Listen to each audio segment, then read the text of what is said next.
자, 오늘도 시편 말씀 함께 나눕니다. 시편 1편 가지고 지금 세 번째 나누고 있습니다. 시편 1편 말씀 오늘도 읽을게요. 복 있는 사람은 악인들의 꾀를 따르지 아니하며 죄인들의 길에 서지 아니하며 오만한 자들의 자리에 앉지 아니하고 오직 여호와의 율법을 즐거워하여 그의 율법을 주야로 묵상하는도다.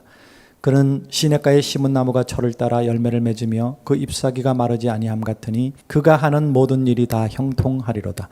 악인들은 그렇지 않으며 오직 바람에 나는 겨와 같도다.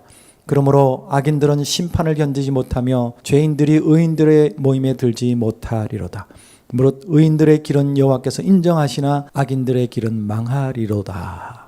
자, 1절, 2절은 복에 대해서 여러분과 나눴습니다. 복 있는 사람은 악인들의 꾀를 따르지 않고 죄인들의 길에 서지 않고 오만한 자들의 자리에 앉지 않고, 지난번에는 여호와의 율법을 즐거워하며 율법을 주야로 묵상하는도다. 성경 통독, 1년에 맥독, 100독, 200독, 성경 필사도 좋지만 한 절의 말씀을 실천하자는 말씀을 지난번에 여러분과 나누었습니다.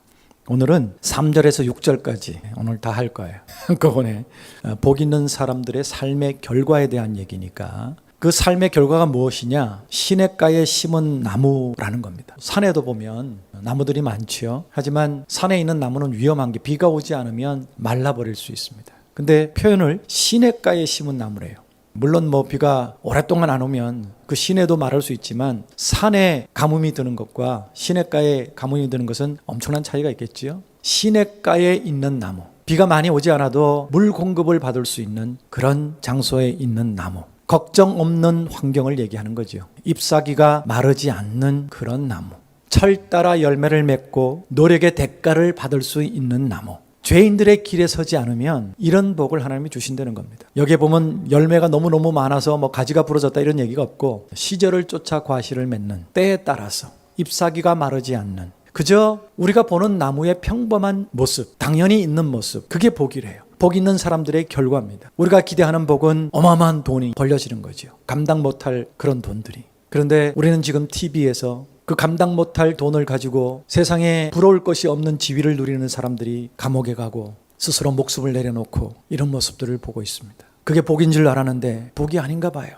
왜 그렇게 힘들게 살죠? 왜 스스로 목숨을 내려놔야 하죠? 남 부러울 것이 없는 지위에 있는 사람들인데, 여러분, 그저 적당한 열매를 맺으면 돼요. 사람들 보기에 나무에 적당한 열매, 보기 좋은 모습, 우리 삶에 필요한 것만 있으면 그게 복 아니겠습니까? 저는 돈이 많아 본 적이 없어요.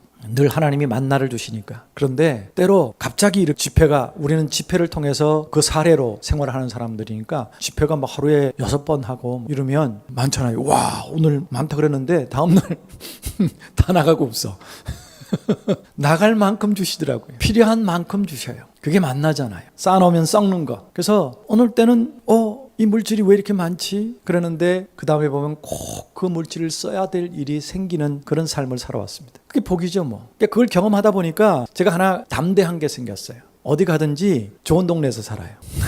집도 구질구질하지 않은 데서 살아요. 물론 제가 어렸을 때 참 가난해서 그러는지 지금도 얼마든지 그런 환경 속으로 가야 될 상황이면 갈 수 있습니다. 하지만 그런 데 산다고 은행에 돈이 쌓아지지 않더라고요. 좋은 동네 살아도, 좋은 집에 살아도 하나님이 먹고 자고 살게 만들어 주시니까 담대함이 생겼어요. 그래서 미국에 살면서도 제가 어느 동네 살았다고 얘기하면 사람들이 우와, 그 너무 좋은 동네인데요. 아주 후진 동네 가서 산다고 돈이 모아지지 않으니까, 그 동네 좋은 동네 가서 사니까 하나님이 거기서도 살게 하시니까 저는 담대하게 가서 살았습니다. 이런 담대함이 생기더라고요. 철 따라 하나님이 주시는 열매, 내가 노력한 만큼의 대가를 받는 것. 여러분, 세상이 노력해도 대가를 못 받는 일이 얼마나 많습니까? 죄인들의 길에 서지 않고 악인들의 자리에 앉지 않고 오만한 자의 자리에 앉지 않으면 하나님이 이런 복을 주세요. 이게 복이지요. 물질이 많아서 누가 꼬달라고 그럴까 봐 걱정하고, 꼬주고 못 받아서 속상하고, 이런 거 없어요. 없으면 없는 대로. 이번에도 코로나 때문에 4개월 동안 집회가 없어서 생활비가 하나도 없어요. 근데 누가 쌀 보내주시더라고. 이름 모를 사람이 많지는 않지만 헌금을 보내주셨어요. 또 그걸로 위기를 넘겨요. 물론 순간순간 힘이 들지만 그때마다 하나님이 또 이렇게 역사하시는구나, 이런 고마운 분들이 있구나, 그걸 경험하면서 살아가는 거예요. 그 맛도 쏠쏠해요. 여러분, 많이 쌓아놓고 그냥 펑펑 쓰면서 사는 것도 쏠쏠하겠지만 순간순간 해결되어지는 기쁨이 있는 것도 쏠쏠한 재미가 있어요. 그리고 오늘 이 본문 말씀에는 복 있는 사람들의 삶의 결과를 형통이라고 했습니다. 형통. 형통 얼마나 좋습니까? 그죠? 국어사전에 보면 형통은 온갖 일이 뜻과 같이 잘 되고 번영하는 것을 형통이라고 얘기합니다. 근데 성경 히브리어 성경에는 찰레아흐라는 말을 쓰는데 그저 번성한다라는 의미가 있고 영어 성경으로 번역될 때는 성공적이다, successful이라는 단어를 쓰기도 했습니다. 근데 성경에 전체적으로 이 형통의 개념은요, 번창하고 많아지고 쌓아놓을 것이 없고 이게 아니고 하나님이 함께 하신다는 의미가 가장 커요. 여러분, 내 삶의 문제를 해결해 주실 수 있는 능력이 있는 분, 내 아버지, 그분이 늘 나와 함께 하시면 문제 생기면 해결해 달라고 그러면 되잖아요. 그분은 해결해 주세요. 이게 형통이에요.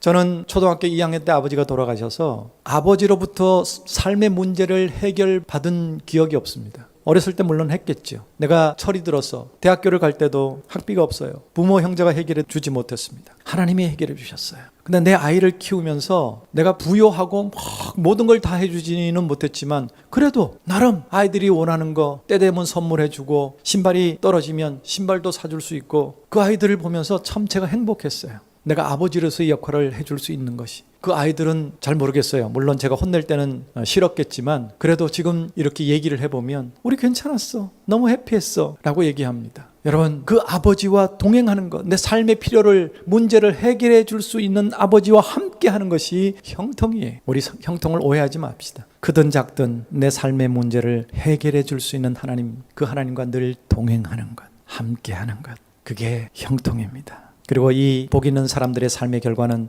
심판을 견딜 수 있어요. 마지막 심판대 앞에 섰을 때에도 하나님이 잘했다, 착하고 충성된 종아 라고 품어주실 겁니다. 그리고 여호와께서 인정하신다고 그랬어요. 그 복 있는 사람들의 길은 인정하신대요.